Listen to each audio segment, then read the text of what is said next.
Fala pessoal, bem-vindos a mais uma aula nessa daqui, Open Banking e Open Finance. A gente vai entender aí tudo que a gente precisa para a nossa prova. Olha só, o Open Banking é um conceito que se refere à abertura dos sistemas bancários tradicionais, permitindo compartilhamento seguro de dados entre diferentes instituições financeiras. Qual que é a ideia do Open Banking? Tá? Para a gente voltar aqui no conceito. Olha só, pensa o seguinte, isso daqui não usando hoje, a nossa realidade de hoje, pensa 10 anos atrás.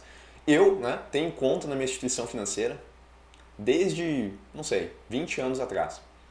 Essa instituição financeira, ela já sabe como é que é meu histórico de crédito, já sabe como é que é meu histórico de pagamento, sabe se eu atraso ou não atraso, sabe quanto que é a minha renda, quanto que minha renda cresceu durante esse tempo.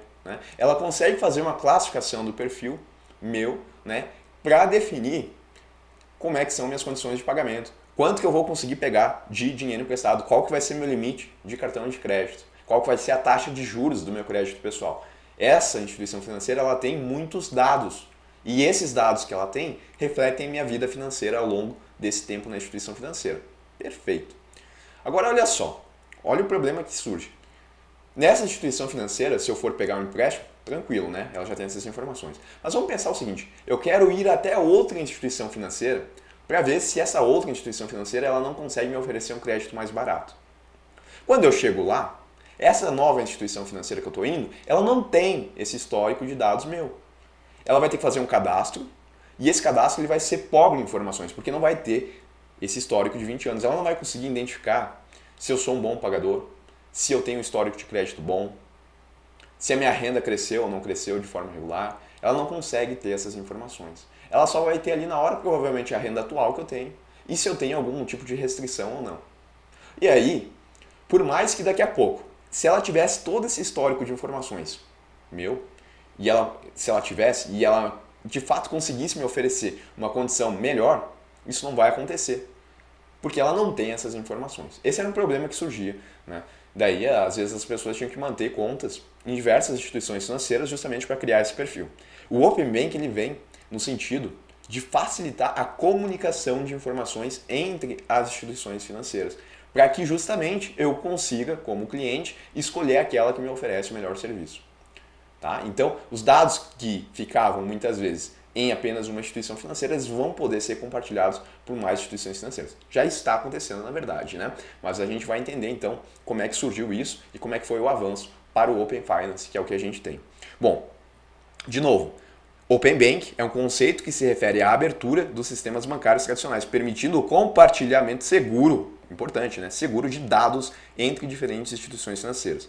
Tradicionalmente, as relações bancárias eram fechadas, com os clientes realizando transações apenas com uma instituição. Com o Open Bank, dados, olha, quando a gente fala de Open Bank, lembrem, dados de clientes podem ser compartilhados entre instituições. Isso significa que se você permitir, olha só, precisa da minha autorização, mas se eu autorizei, seu histórico financeiro poderá ser acessado por outras instituições, facilitando a análise do seu perfil e possibilitando a oferta de serviço. O Open Bank ele promove uma maior concorrência entre os bancos, pois eles precisam se esforçar para oferecer serviços mais atrativos e personalizados para atrair e reter clientes. No exemplo que eu coloquei, se eu for até outra instituição financeira e ela de fato me oferecer uma condição melhor, não aumentou a concorrência? Aumentou, porque antes, tradicionalmente, eu ia acabar recusando porque a oferta dela não ia ser melhor do que a da minha instituição financeira. Mas agora, com o compartilhamento de dados, a concorrência ela aumenta. A segurança e a privacidade dos dados dos clientes são prioridades no Open Banking. As instituições financeiras devem adotar medidas rigorosas de proteção de dados, como criptografia e autentificação, para garantir que as informações pessoais dos clientes estejam seguras. Tá? Então, nesse compartilhamento de dados entre as instituições financeiras, que necessita da minha autorização, eles têm que ser criptografados, tem que ter uma segurança em cima para que outras pessoas mal intencionadas não tenham acesso. Quais são os objetivos do Open Banking? O principal objetivo é transformar o modelo tradicional de relacionamento bancário, permitindo o compartilhamento de dados financeiros entre diferentes instituições. Tranquilo. Em síntese, a gente também pode elencar os seguintes objetivos: incentivar a inovação, promover a concorrência, aumentar a eficiência do sistema financeiro nacional e do sistema de pagamentos brasileiro e promover a cidadania financeira. Tá? Objetivos aqui importantes, vocês têm que lembrar do Open Bank. Para mim, o mais importante, promover a concorrência, tá? Através do compartilhamento de dados. Além da observância da legislação e regulamentação em vigor, as instituições financeiras também devem seguir alguns princípios dentro do Open Bank, que é esse compartilhamento de dados. Quais são esses princípios? Transparência entre as instituições financeiras, tá? Não é transparência para qualquer pessoa que tenha acesso aos dados, é transparência entre as instituições financeiras. Segurança e privacidade de dados e de informações sobre serviços compartilhados, sim, para que não chegue a outras pessoas. Qualidade dos dados. Não adianta compartilhar dados que estejam faltando, né? Como é que eu vou colocar isso? Na hora de compartilhar esses dados, que esses dados não tenham todas as informações dos clientes ou que estejam incorretos. Tratamento não discriminatório. Também não pode ter tratamento discriminatório. Então, a gente tem que ter um tratamento não discriminatório dos dados desses clientes. Reciprocidade, né? Reciprocidade entre as instituições que estão compartilhando dados. Interoperabilidade, né? É essa ideia de que os sistemas eles têm que conversar entre eles. Tá? São princípios do Open Bank. E o Open Bank do Brasil. Difundido em outros lugares do mundo, o Open Bank chegou no Brasil em 2021, com o objetivo de promover maior competitividade e inovação no setor financeiro. Para garantir uma implementação gradual e segura, o processo foi dividido em 4 fases, tá? Cada uma com seus respectivos prazos e escopos específicos. Vou colocar na tela aí para vocês, tá? Vamos lá então. Primeira fase, dados públicos das instituições financeiras. As instituições financeiras disponibilizam dados de forma padronizada. Nessa fase devem ser disponibilizadas informações de seus clientes, de seus canais de atendimento e de seus produtos e serviços, incluindo taxas e tarifas de cada item. Então, o que está sendo compartilhado na primeira fase, quando começou, foi apenas, né, essas informações das instituições financeiras. A gente não está falando ainda do compartilhamento de dados do cliente. Para o cliente, podem surgir novas comparações de produtos e serviços financeiros, o que facilita a escolha de produtos de acordo com as necessidades. Então agora, né, nesses canais, os clientes eles conseguem comparar diferentes produtos de diferentes instituições financeiras. Essa foi a primeira fase. Segunda fase, compartilhamento de dados do consumidor. O consumidor poderá compartilhar seus dados, e aí isso inclui cadastro, transações em conta, informações sobre cartões e operações de crédito, com instituições de sua preferência. Tudo é feito por meio de consentimento que pode ser revogado a qualquer momento. Eu posso conceder o compartilhamento de dados, mas eu também posso revogar esse consentimento a qualquer momento. Depois que eu fiz a concessão, eu não fico preso a ela, eu posso revogar. Para o cliente, novos produtos e serviços mais personalizados e acessíveis podem ser acrescentados, mas o compartilhamento de dados entre instituições só será possível por meio de consentimento. Eu tenho que dar o OK. Serviços à escolha do consumidor, terceira fase.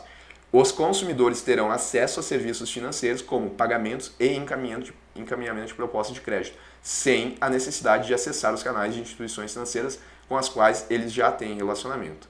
Tá? Então, através dos canais digitais, eles vão conseguir ter essa disponibilidade. Nessa fase, poderão ser enviadas e contratadas propostas de crédito de outras instituições de escolha do consumidor, que ganha a autonomia no acesso a serviços financeiros. A quarta fase, ampliação de dados de produtos e serviços. Inclusão de novos dados que poderão ser compartilhados, além de novos produtos e serviços, tais como contratação de operações de câmbio, investimentos, seguros e previdência privada.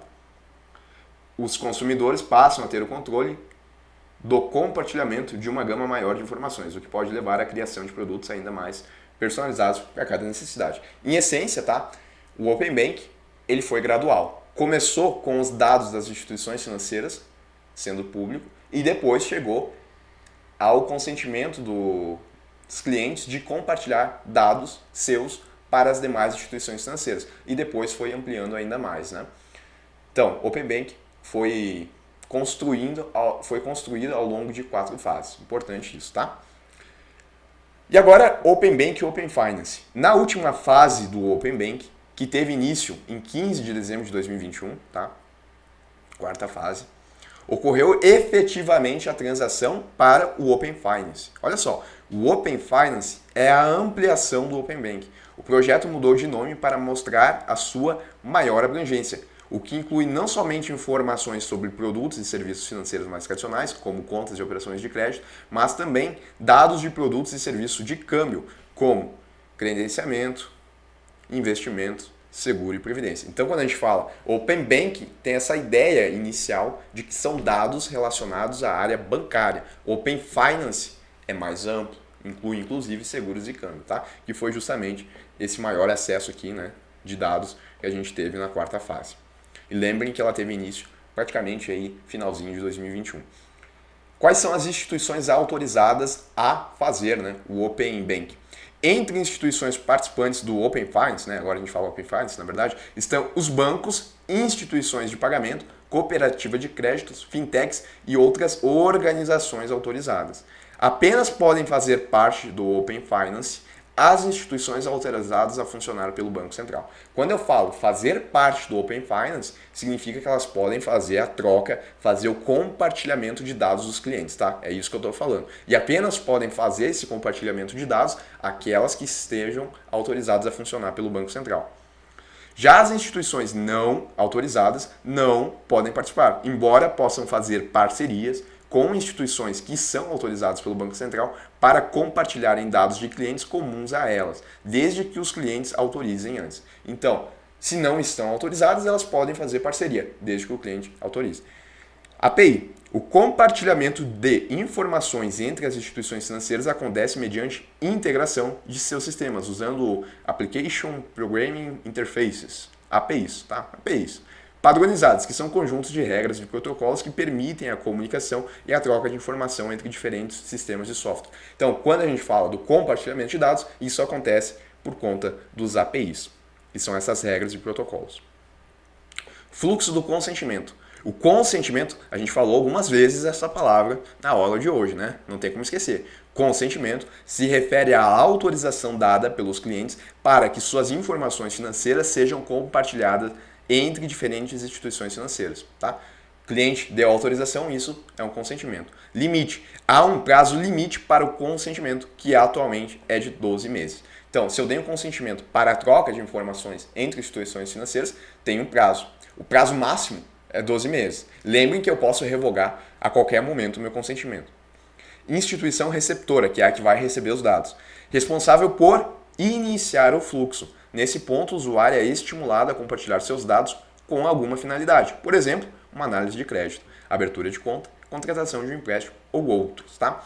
Então, no começo, quem faz o caminho do consentimento, né, quem inicia esse processo de compartilhamento de dados é a instituição receptora, tá? Que pede o consentimento do consumidor, do cliente. A instituição transmissora é aquela que o cliente já tem conta e que vai fornecer os dados à receptora. Responsável por disponibilizar os dados deve oferecer a gestão do consentimento para os usuários. E o usuário é o titular dos dados, possui a capacidade de permitir ou não o compartilhamento.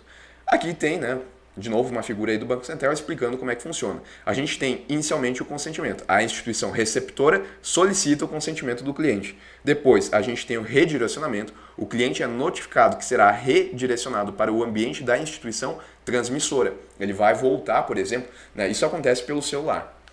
Ele está no celular, na conta que ele tem, ou que ele vai ter, né, da instituição receptora, que é aquela que quer os dados. Ele está ali. E ela está solicitando para ele a autorização, certo? Ele vai ser redirecionado para o aplicativo da instituição financeira onde ele já tem conta, onde ele já tem histórico. Lá no aplicativo dessa outra instituição financeira, tá? Cliente é notificado que será redirecionado para o ambiente da instituição transmissora de forma a garantir conforto e viabilidade das próximas etapas. Daí a gente tem a autenticação. A autenticação do cliente é realizada de acordo com os padrões dos canais digitais da instituição transmissora. Né? Aí a gente tem a confirmação. O cliente confirma o compartilhamento de dados de acordo com o que foi solicitado na instituição receptora. Então, a instituição aonde ele quer que ela receba os dados, ele começa. Depois ele vai para o aplicativo da instituição financeira onde ele já tem conta. Acontece a autentificação. Ele confirma que ele quer compartilhar os dados com a primeira instituição, tá? É nisso que a gente está. Aí volta a ter um redirecionamento. O cliente é redirecionado de volta para a instituição receptora, para concluir o compartilhamento. Por fim, a gente tem a efetivação. A instituição receptora informa ao cliente a efetivação do compartilhamento dos dados e agora ela consegue ter o suficiente ali para fazer uma análise de crédito, tá bom? Funciona assim o fluxo do consentimento. Começa com a instituição receptora, termina de novo com ela, com os dados compartilhados. Pessoal, a gente para por aqui e volta para resolver as questões. Até mais.